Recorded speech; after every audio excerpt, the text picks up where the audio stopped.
Partia Demokratike ngulmon në qëndrimin për të vijuar shqyrtimin me urgjencë, siç thonë të kërkesës së SPAK drejtuar Kuvendit për heqjen e imunitetit me qëllim arrestimin e zëvendës kryeministres.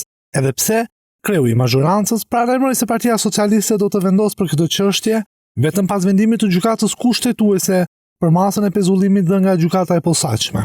Gjithashtu, rregullorja e Kuvendit specifikon se mbledhja konsiderohet e vlefshme ku në të marrin pjesë të paktën 5 antarë të Këshillit të Rregullores, mandateve dhe imuniteteve. Ne kemi plot 27 minuta që presim që në mbledhje të mbërri kryetari i Kuvendit, që është kryetari i këtij këshilli, dhe 4 antarët përfaqësues të mazhorancës në Këshillin e Mandateve. 5 përfaqësuesit të Partisë Demokratike në Këshillin për rregulloren mandatet dhe imunitetin u bën bashkë këtë të martë me argumentin se rregulloria e lejon opozitën të thirrasë mbledhjen, por socialistët munguan. Në sallë nuk ishin as përfaqësuesit e SPAK dhe as avokati i zëvendës kryeministres, ndryshe nga sa ndodhi në mbledhjen e parë. Në këtë kushte, demokratët akuzuan për tentativë për pengim të drejtësisë. Pushteti ekzekutiv nuk mund t'i thotë pushteti legjislativ që ti do presësh një herë se un kam një gjyq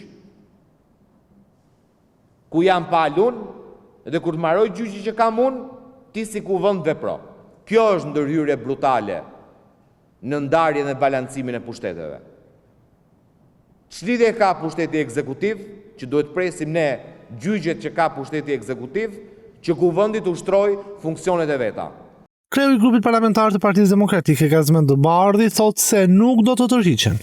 Ne 5 antarët e opozitës do të rithrasim mbledhjen e Këshillit për ditën e premte, ora 11. Mbledhja e Këshillit për rregulloren mandatet dhe imunitetin të premte nuk arriti në asnjë vendimmarrje pasi përfaqësuesi ligjor i zëvendës kryeministres dhe socialistët kërkuan kohë për të njohur me provat në dosjen e SPAK, e cila i është vënë në dispozicion ligjvënësve.